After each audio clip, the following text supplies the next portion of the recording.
the HDPB committee is able to bring in all the governance that is required by the Ministry of Tourism.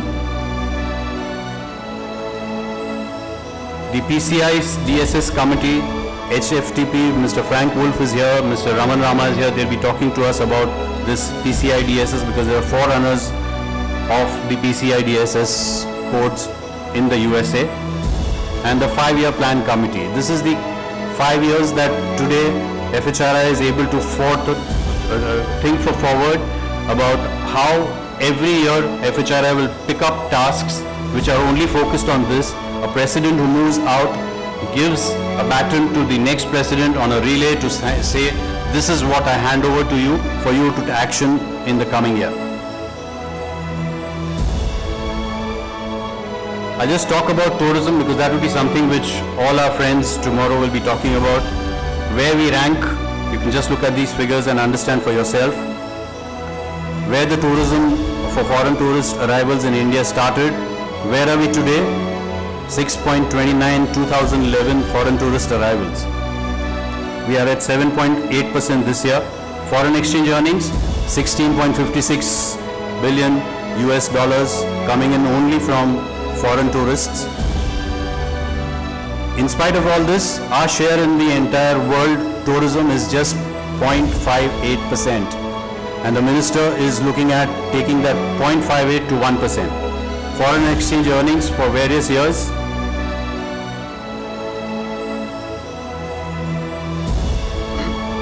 The domestic tourists, as the minister was saying, what is the increase, what are the folds that add up to these numbers? 740 million tourists did not travel this year, they traveled in 2010, 2 years back. Dr. Heidi, this is for you.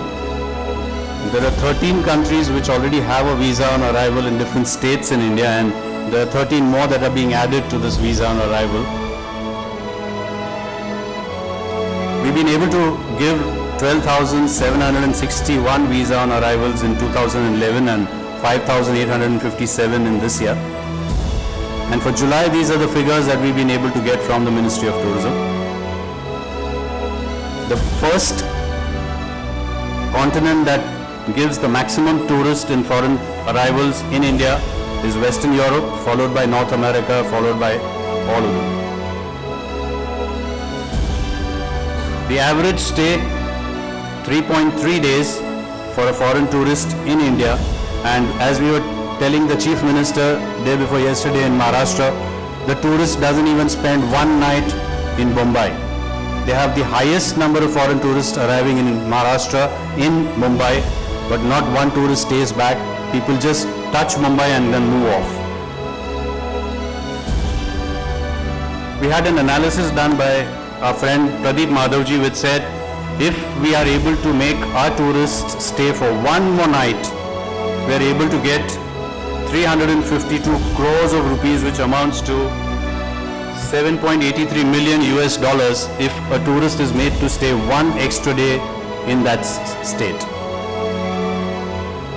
But as Dr. Ghassan ID was victim to a visa red tape, this is the state we are getting into. We have to desist from getting into a tourism unfriendly country to a tourism friendly country. The spend that the government has done in the 12th 5-year plan is encouraging. We'd asked for 25,000, we got 21,500 crores spread over the next 5 years. And the government is today ready to spend US 1.5 billion compared to what they were spending in these earlier years. This is a slide which shows you where our spending goes. The state of Sikkim was the only state which was able to spend 1% of the total expenditure that the government had partaken for tourism allocation. The rest of the states didn't even bother to spend that amount. The theme of our convention, employment, and a lot of it will be spoken about. Friends, if you look at this slide, it shows you 2,444 hotel members of FHRAI having 1,47,637 rooms, 1,191 seats, restaurants as restaurant members, a total of 3,767 members of FHRAI, covering about 85% of the country.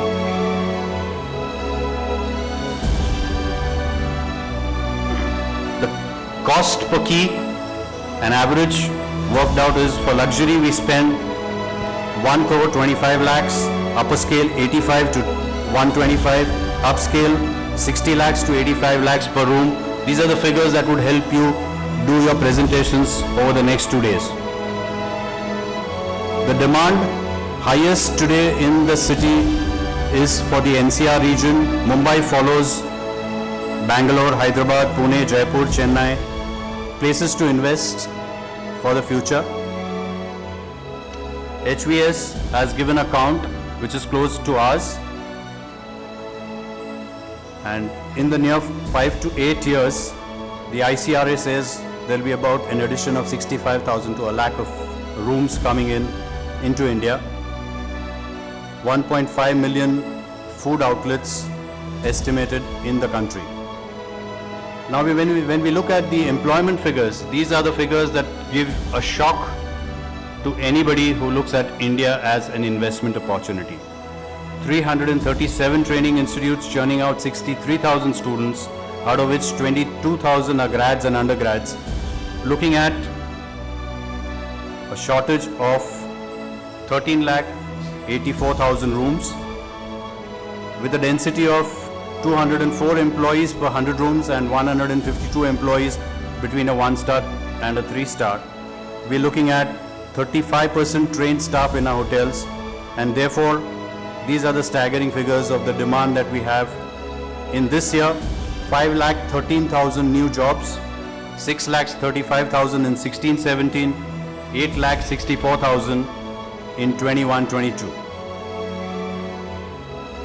Most of these, 70% of them are women who are working in this industry, and we have people who are 25 and under as a majority of our employment. When the minister said in his speech today, I want to just increase the share from 0.6 to 1%, just look at where the foreign tourist arrivals are pitched, look at where the domestic travel is pitched, and what is the amount of investment required, how much is the foreign exchange going to be, what is the total employment that we are going to generate over the next 5 years.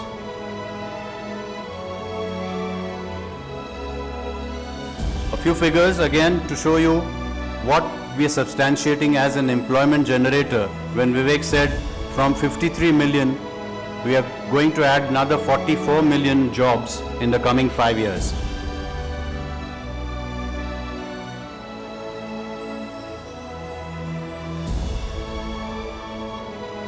$25,98 is the total employment between 2002 and 2010.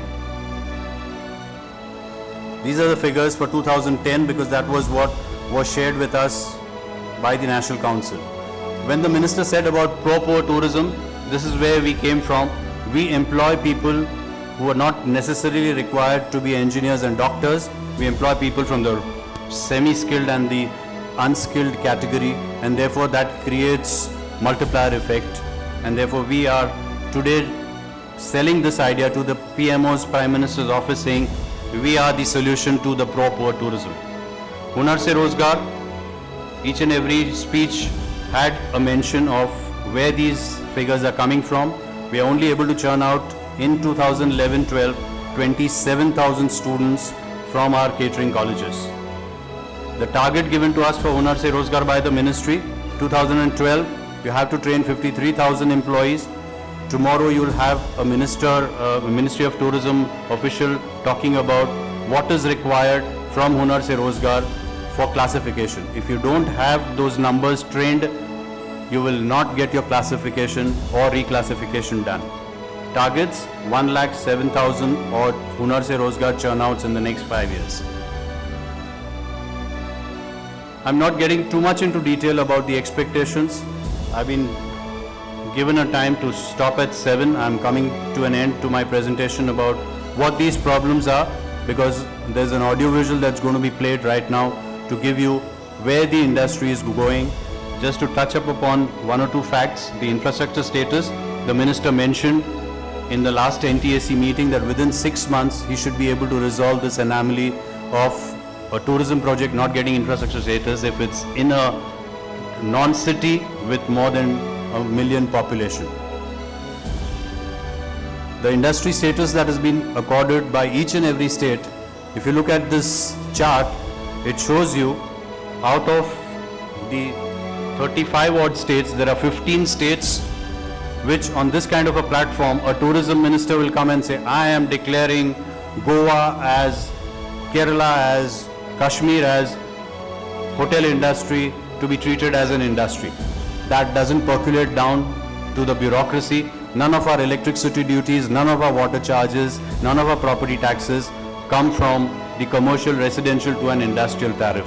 This is what we have to advocate to our ministries, to our government, to actually implement the industry status in spirit that Orissa has done, that the state of Goa has done. They have actually declared it as an industry and given the entire SOPs to the industry. A few problems I was discussing with the FHRAI president yesterday. We have VAT, we have luxury tax which is going to the states, and then you have a service tax which comes in from the center saying we are lost out in the kitty, you better charge 12% extra, and then there is multiple taxation and there is all kinds of lawsuits going across with the country. You don't allow an industry to flourish if it works on double taxation, and therefore the demand that the industry has put across the ministry, please bring in the GST, the DTC as soon as you can. That will solve all these problems that we have with taxation. All these taxes are going to be clubbed under GST.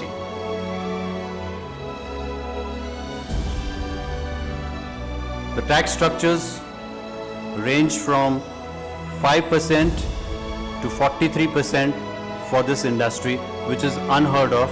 China, Japan, all the countries that today talk about 30 million, 40 million tourists have an average of 7, 8, 9% taxes. UK is today at 17.6% tax, and India is hovering at indirect tax of 43 or direct tax of 25%. The Incredible India campaign spent this amount, and we are talking about getting the ministry to spend the entire 25,000 that they've allocated for the tourism industry in these promotions.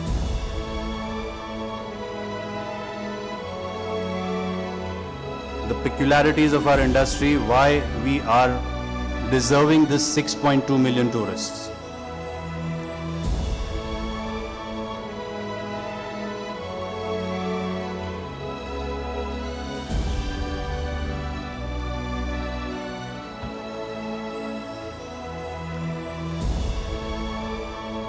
I'll just leave with this last thought. Please bear in mind this was discussed with the Planning Commission to roll down 4 problems that we need to look at in the coming 5 years, which is land availability, employment, talent crunch, fuel and water. I'll end my presentation with this.